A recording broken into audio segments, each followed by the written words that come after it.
Students, in the previous lecture we have completed up to the male and female ascaris. Male और female ascaris का हमने description देखा था. Okay, कुछ structure के बारे में हमने डिस्कस किया था, जैसे पैपिला हो गया, एम्फिड हो गया, फेसमिट्स हो गया, पीनियल स्पिक्यूल्स, क्लोएका, ये सब हमने जाना. ठीक है. नाउ अब जरा सा हम इसमें टीएस देख लेते हैं. ठीक है, ट्रांसवर्स सेक्शन देख लेते हैं एस्केरिस का. एस्केरिस लिम्ब्रिकॉइड्स का transverse section, TS of ascaris. बच्चों टीएस का फुल फॉर्म याद रखना आप लोग. टीएस का मतलब होता है ट्रांसवर्स सेक्शन, एस्केरिस. ओके, इसके अलावा आपको और एक चीज मिलेगा, एलएस. जैसे जैसे आपका क्लास आगे बढ़ेगा आपको पता चलेगा टीएस और एलएस. टीएस, टीएस का मतलब हो गया transverse section, TRANS VERSE, transverse. S का मतलब हो गया सेक्शन. सिमिलरली एलएस का मतलब हो जाता है longitudinal section, longitudinal section, SCCTION. Okay, अब जैसे जैसे मान लीजिए ये कोई एक स्ट्रक्चर है, कोई एक पार्ट है बॉडी का. ठीक है, अब इसको अगर मैंने इस तरह से डिवाइड किया, इस तरह से काट काट के मैं अगर सेक्शन बना रहा हूं तो इसको हम ट्रांसवर्स सेक्शन कहेंगे. ठीक है, और अगर मैंने इसको स्ट्रेट स्ट्रेट काटा लाइक दिस, अगर मैंने इसको इस तरह से काटा तो ये लॉन्गिट्यूडिनल सेक्शन कहलाएगा. समझ गए बात को? ये टीएस हो गया, ये एलएस हो गया. तो अब हम चलते हैं किसके ऊपर, एस्केरिस का टीएस. एस्केरिस को हम किस तरह से काटेंगे, हॉरिजॉन्टली. हॉरिजॉन्टल डिवीजन भी हम इसको कह सकते हैं. ओके, सो बच्चों एस्केरिस के बॉडी पे सबसे बाहर की तरफ जिसको हम आउटर कवरिंग कहते हैं, that is a cuticle. The outer covering is called as cuticle.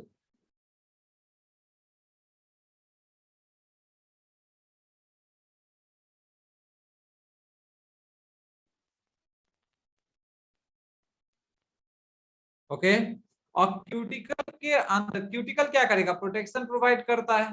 ठीक है, ये जो बाहर की तरफ आप देख रहे हो ये क्यूटिकल है.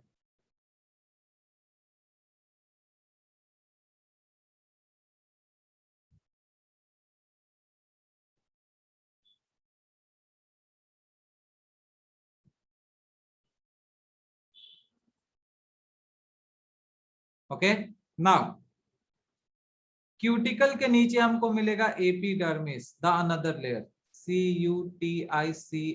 देखिए रॉन्ग स्पेलिंग नहीं लिखना है. उसके बाद इसके अंदर हमने क्या क्या कहा है, एपिडर्मिस पाया जाएगा. तो इसका एपिडर्मिस कुछ इस तरह से दिखेगा बच्चों हमें.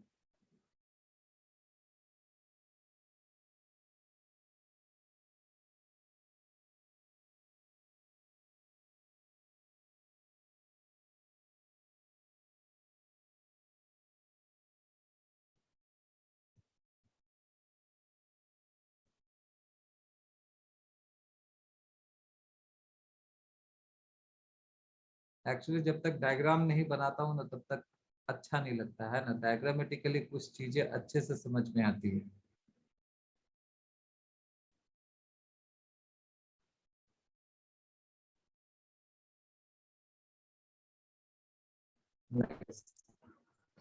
This is the epidermis. ये लेयर जो है इसको एपिडर्मिस कहते हैं.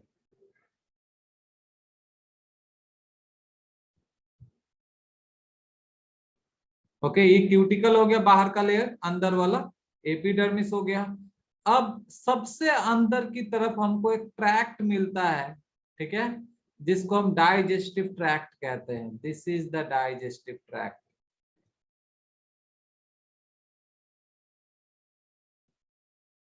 One second, before writing this digestive tract, let's draw the longitudinal muscles. और ये रहा longitudinal muscles यहाँ पे.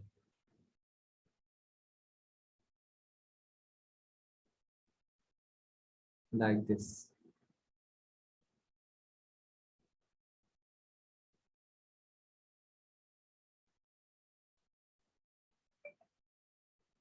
Okay, this is the longitudinal muscles.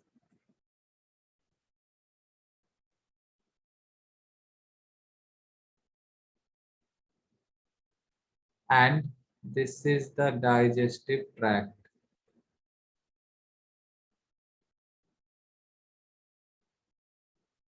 तो बच्चों ट्रांसवर्स सेक्शन में एस्केरिस का हमें ये सब चीजें देखने को मिलता है।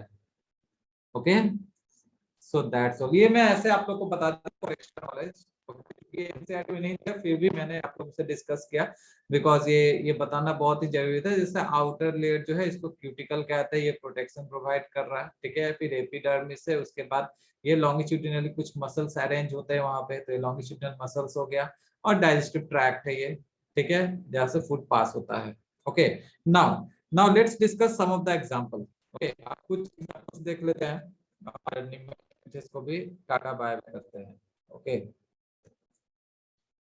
तो बच्चों जो मेन एग्जांपल्स है निमेथलमिंथिस या एस्केलमिंथिस का, जैसे मैंने ऑलरेडी आप लोग को बताया है, निमेथलमिंथिस पुराना नाम है, एस्केलमिंथिस नया नाम है, ठीक है। तो सबसे पहला एग्जांपल जो हमने अब तक पढ़ा है इस फाइलम में, जिसे हम एस्केरिस के नाम से जानते हैं, एस्केरिस। ओके, इसका फुल नेम होता है बच्चों एस्केरिस, तो हो गया जेनेरिक नेम। ओके, इसका जो स्पेसिफिक नेम है उसे हम ल्यूम्ब्रिकॉइड्स कहते हैं, एस्केरिस लिम्ब्रिकॉइड्स। ओके, देखिएगा स्पेलिंग में मिस्टेक मत कीजिएगा, LUMBRICOIDES, एस्केरिस लिम्ब्रिकॉइड्स, जिसको हम राउंड वॉर्म के नाम से जानते हैं, round warm.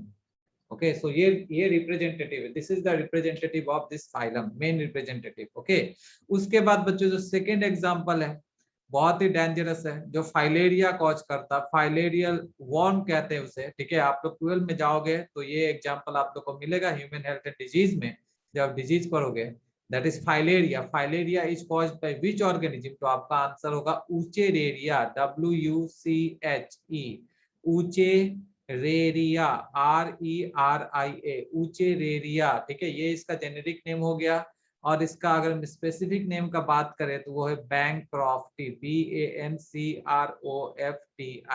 ऊचेरेरिया bancrofti. It is called as filarial worm, FILARIAL, filarial worm, ठीक है। आप लोगों ने देखा होगा फाइलेरिया का पेशेंट को बेसिकली लोअर लिम्स का इफेक्ट करता है, वहाँ पे स्वेलिंग हो जाता है, बहुत ज्यादा स्वेलिंग हो जाता है, ठीक है। नेक्स्ट एग्जांपल पे चलते हैं, जो कि है एनसाइलोस्टोमा, ANCYLOSTOMA। बच्चों स्पेलिंग मिस्टेक मत कीजिएगा, मैं इसलिए डिक्टेट भी कर रहा हूँ, ठीक है। इस एनसाइलोस्टोमा को हम हुक वॉर्म के नाम से जानते हैं, HOOKWORM, hook warm. Fourth example will be enterobius, ENTEROBIUS, enterobius। और इस एंटेरोबियस का कॉमन नेम होता है बच्चों पिन वॉर्म। आप लोग काफी हो सकता है, ठीक है, इससे आप लोगों का जान पहचान हो। एक्चुअली क्या होता है कि ये इचिंग कॉज करता है, ठीक है, चिल्ड्रन में पाया जाता है बेसिकली, ठीक है, और ये इचिंग करता है अराउंड द एनस, ठीक है। कहते हैं ऐसे ज्यादा मीठा खाने पे हो जाता है, या है ना, कुछ खाने से ऐसा होता है, मतलब ये चाइल्डहुड में होता है बेसिकली। आप लोग में से भी अगर किसी को एक्सपीरियंस होगा तो शेयर कीजिए चैट बॉक्स में।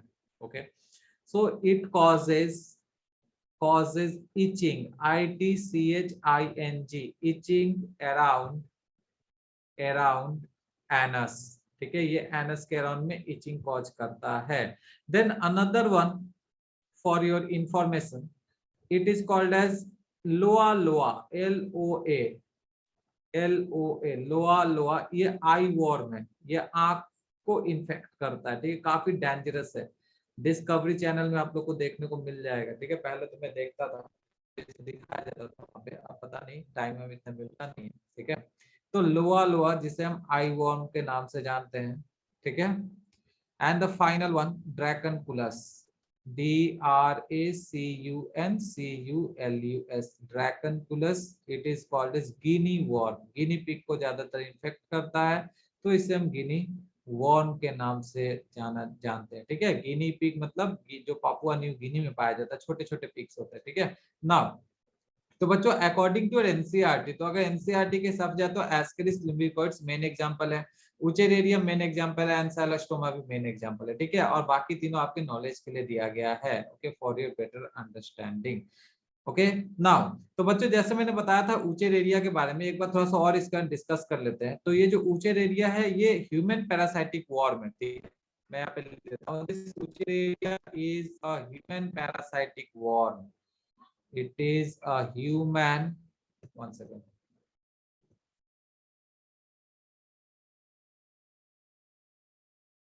हाँ, ये जो है इसे हम ह्यूमन पैरासाइटिक वॉर्म कहते हैं, ये ह्यूमन को इन्फेक्ट करता है, human parasitic worm, okay.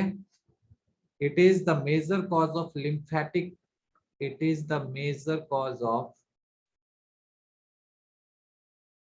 MAJOR. That is the main major cause of lymphatic LYMPHATIC lymphatic filariasis FILARIASIS, ठीक है, ये lymphatic filariasis कॉज करता है, okay. The adult parasites are found in the lymph nodes and lymphatic channels of the lymph glands of the lower part of the body. Okay, ये भी हम लोग यहाँ पे नोट कर लेते हैं, ठीक है। इसका जो एडल्ट होता है, द एडल्ट पैरासाइट, अब पैरासाइट का मतलब आप लोग को पता होना चाहिए, ऑलरेडी मैंने बताया हुआ है, please write in the chat box parasite, if you know parasite कैसा कैसा रिलेशन रखता है होस्ट के साथ। The adult parasite are found in the lymph node, okay, in the lymph nodes and lymphatic channels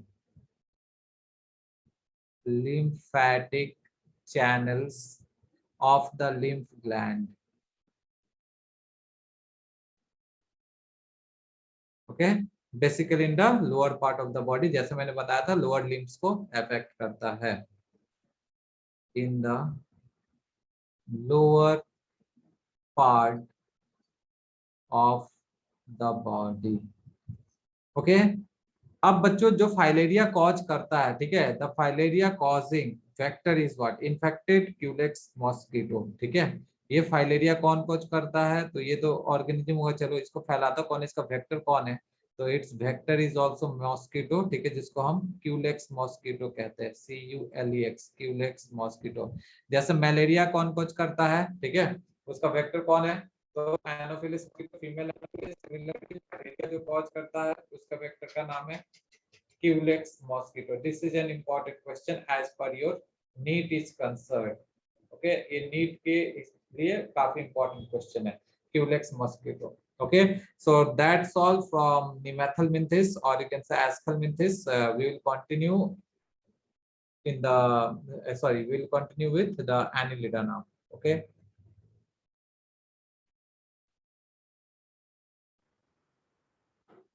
So students, now let's move on to the next phylum, that is after Aschelminthes, phylum Annelida।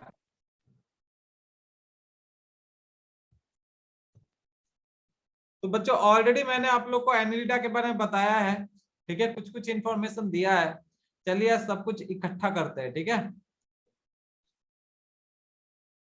Phylum Annelida, तो बच्चों सबसे पहले ये देख लीजिए कि ये term दिया किसने, तो this term was coined bye Lamarck, ये जो टर्म है ये लेमार्क ने कॉइन किया था, कॉइन्ड बाय लेमार्क, ओके। जो टर्म है एनिलिडा, ये किससे डराइव होता है, ऑलरेडी मैंने आपको बताया annual, annual that is the annulus, annulus का मतलब क्या होता है, लिटिल रिंग, ठीक है। Term Annelida, term Annelida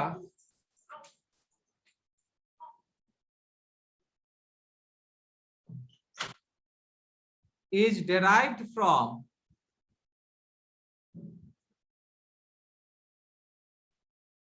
annulus, ANNULUS। देखिए ये एनुलस से एनिलिडा बना, ठीक है।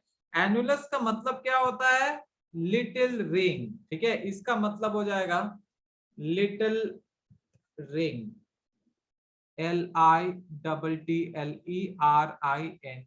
ठीक है, ये रिंग लाइक होता है। तो एनिलिडा में हम किस ऑर्गेनिज्म को रखेंगे, किस एनिमल को रखेंगे जो रिंग लाइक होता है? So what we can write here, animals with ring.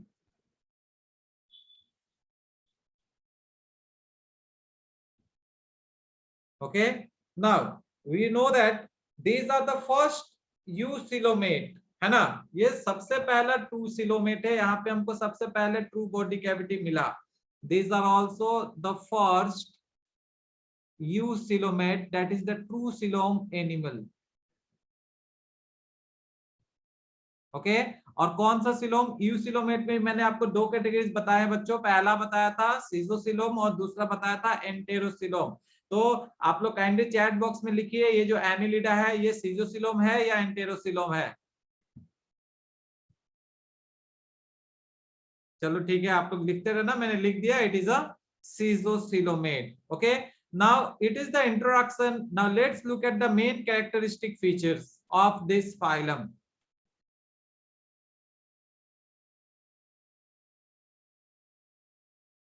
तो बच्चों सबसे पहले देखते हैं कि रहता कहाँ है, ये कहाँ पे पाया जाता है, मतलब इसका हैबिटेट क्या है, what is its habitat. Okay, तो बच्चों देखो, ये हमको पानी में भी मिलता है और लैंड पे भी मिलता है, ठीक है, तो पानी में मिलता है इसलिए हम इसको क्या कहेंगे, इट मे बी एक्वेटिक और टेरेस्ट्रियल, ठीक है, ये पानी में भी पाया जाता है और लैंड पे भी पाया जाता है। So we can write here may be aquatic और टेरेस्ट्रियल।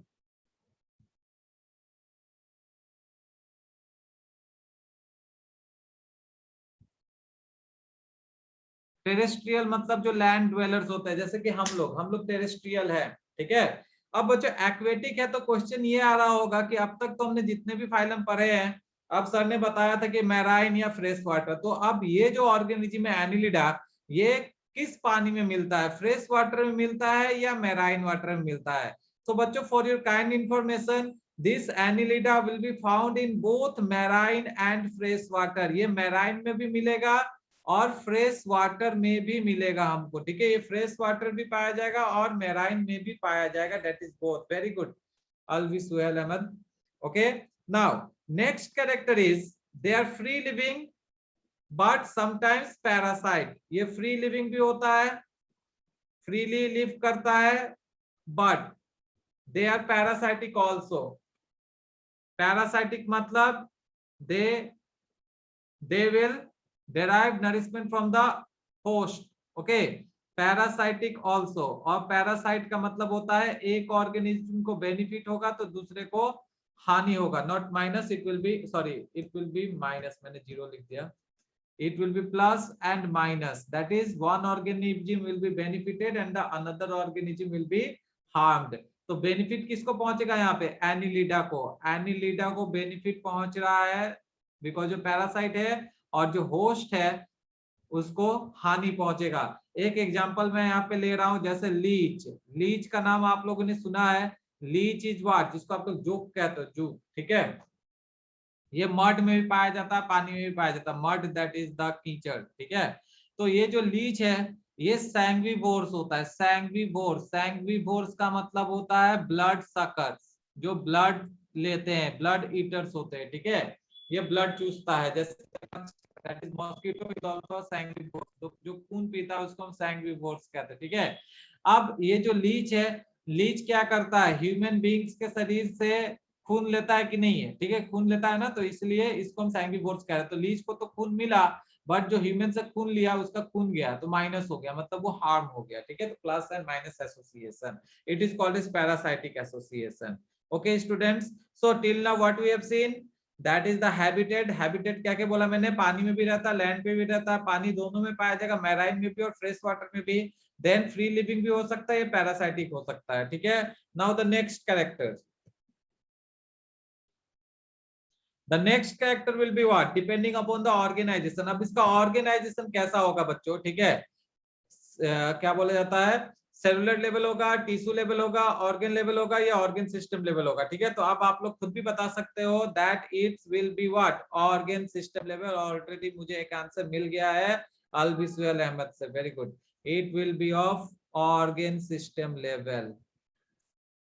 अभी आप लोग खुद ही आंसर बोल दोगे इसका, इतना तो आप लोग को पढ़ा चुका हूं। ठीक है, नेक्स्ट बायलैटरल सिमेट्री है, रेडियल सिमेट्री है। कैसा सिमेट्री है?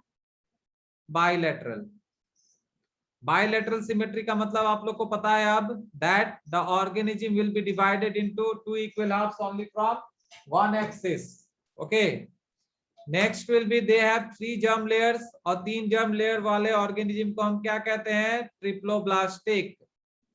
प्रैक्टिस किया कीजिए आप लोग, ट्रिप्लोब्लास्टिक। और वो 3 जर्म लेयर्स क्या क्या होंगे? First is ectoderm, second is mesoderm, and the third one is endoderm. Ectoderm, mesoderm and endoderm are the 3 germ layers. That is why these organisms are called as triploblastic. Now students, these animal will show metameric segmentation as we have studied in basis of organization. They are the true segmented organism. ठीक है, सो ये क्या show कर रहा है? Metameric segmentation. Metameric segmentation का मतलब होता है external segmentation plus internal segmentation. अगर कोई बच्चा भूल गया है तो काइंडली पिछला नोट्स जाकर के देख ले। ठीक है, अच्छे से मैंने वहां पे डिस्क्राइब किया है। Metameric segmentation, METAMERIC segmentation, SEGMENTATION, metameric segmentation. तो मैं फिर से एक बार रिपीट कर रहा हूं, these animals will show what? External division of the body by annually corresponding to the internal division of coelom by septa.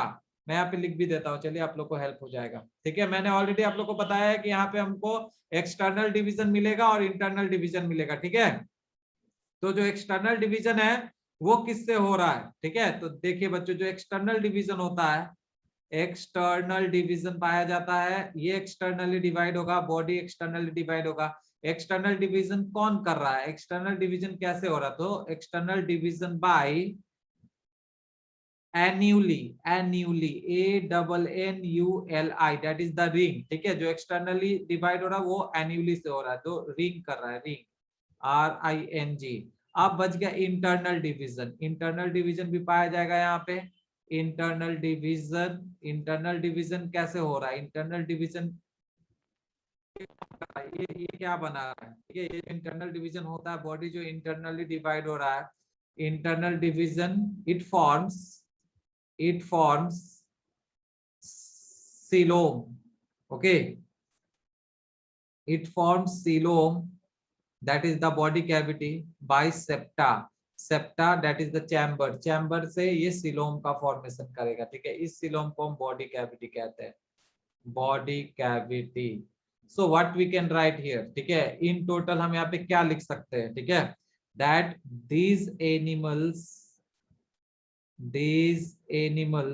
shows, SHOWS, shows metameric segmentation. मैंने MS लिखा, ठीक है, MS लिखा इन शॉर्ट, मेटामेरिक सेगमेंटेशन को मैंने short में MS लिखा। ठीक है, that is external division, external division, DIVISION of the body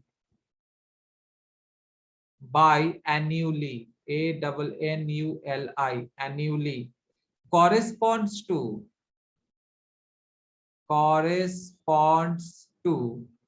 the internal division। correspond मतलब उसके साथ internal division, okay, of coelom. किसको किसको डिवाइड कर रहा है? सीलोम को, of coelom, internal division of coelom by septa. Septa का फॉर्मेशन होकर के सीलोम का फॉर्मेशन कर रहा है। ओके, मैं फिर से एक बार रिपीट कर दे रहा हूं, यहाँ पे इस तरह से होगा, like this. Look at it, these are the external division. Okay, so ये जो external division है ये ring like है। ठीक है, तो biannually ring जैसा, corresponding with what? corresponding with the internal division। ये देखो इस तरह से, तो ये एक एक चैम्बर क्या बना है, देखो यहाँ पे मैं क्या बोल रहा हूँ, इंटरनल डिवीजन ऑफ सीलोम। देखो सीलोम का डिवीजन हो रहा है ना, ये बॉडी कैविटी है ना, तो बॉडी कैविटी को डिवाइड कर रहा है कि नहीं कर रहा है, ठीक है, ये so no, write down in the chat box, ये बॉडी कैविटी को डिवाइड कर रहा है कि नहीं, ये इंटरनल डिवीजन बॉडी कैविटी को डिवाइड कर रहा है, ठीक है। और एक एक पार्ट को हम क्या बोलेंगे, septa, SCPTA, septa that is the chamber, okay. Metameric segmentation, external plus internal metameric segmentation, okay, that is the true segmentation, okay, yes, very good, Sahanur Rahman, very good, okay, next। तो next character पे चलते हैं बच्चों। अभी अभी तो मैंने बोल ही दिया कि वो यू सिलोमेट है, ठीक है, यू सिलोमेट का मतलब होता है true coelom. Next character coelomate, COELOMATE, coelomate and true coelom, तो इसलिए you coelom, you coelomate, okay. और यू सिलोमेट में भी कैसा, तो सीजो सिलोमेट, SCHIZOCOELOMATE। अब आप लोग के लिए क्वेश्चन है, इस सीजो सिलोम का डेवलपमेंट कैसे होता है, how the development of schizocoelom takes place, I taught you. आप लोग प्लीज चैट बॉक्स में लिख करके बताइए, ठीक है, this is for you, schizocoelom का कैसे डेवलपमेंट होता है।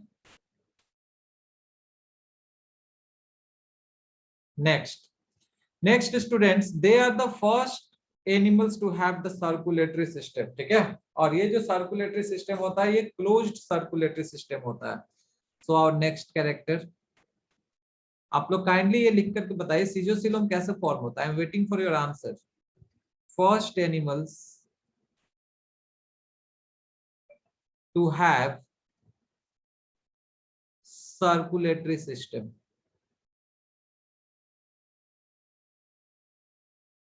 I received one answer, 1 minute.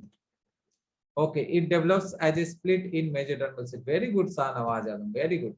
As a mesodermal split ये फॉर्म होता है, ठीक है, मेजोडर्म में स्प्लिटिंग होता है, उससे ये सीजोसिलोम का फॉर्मेशन होता है। ओके, सो मैंने क्या बोला कि सर्कुलेटरी सिस्टम सबसे पहली बार इस एनिमल्स में देखा गया था, तो मैंने यहाँ पे लिखा first animals to have the circulatory system. और ये जो सर्कुलेटरी सिस्टम में किस तरह का सर्कुलेटरी सिस्टम है, सो क्लोज्ड सर्कुलेटरी सिस्टम, ओके, याद रखिएगा ये क्वेश्चन आया हुआ है, ठीक है, closed circulatory system. Now you know that what is the closed circulatory system. चलो ठीक है, मैं फिर से एक बार रिपीट कर दे रहा हूँ, ठीक है। क्लोज्ड सर्कुलेटरी सिस्टम का मतलब होता है here the blood will run in, यहाँ पे जो ब्लड होता है, blood will run in arteries, veins and capillaries. If you remember then आपको पता होगा कि मैंने ये तीनों का डायग्रामेटिकली आपको एक्सप्लेनेशन दिया था, है ना। Arteries, veins and capillaries, and these three are called as what, blood vessels. ये ब्लड वेसल्स में रन करता है यहाँ पे ब्लड, ठीक है। ओपन सर्कुलेटरी सिस्टम में क्या होता है, टिश्यू स्पेसिस में रन करता है, लेकिन यहाँ पे क्या हो रहा है, तो ब्लड वेसल्स में रन करता है, ओके। नेक्स्ट जो कैरेक्टरिस्टिक है बच्चों, एनिलिडा में हमको लॉन्गिट्यूडिनल मसल्स मिलता है, longitudinal muscles and circular muscles, ये दो तरह का मसल्स मिलता है हमको, जो क्या करते हैं, लोकोमोशन में हेल्प करते हैं। These two muscles, that is longitudinal muscles and circular muscles, will helps in locomotion. Locomotion that is the movement, ठीक है, लोकोमोशन में हेल्प करता है, okay. Now as we are running out of time, so for today next class I will continue from the locomotion itself, ठीक है, locomotion से ही हम फिर से स्टार्ट करेंगे और कुछ डायग्रामेटिकली स्ट्रक्चर समझाना है, that's why less than 1 minute left. तो मैं इस सेशन को यहीं पे एंड करता हूँ। Thank you so much for attending the class, don't go anywhere, I will be back to you, thank you.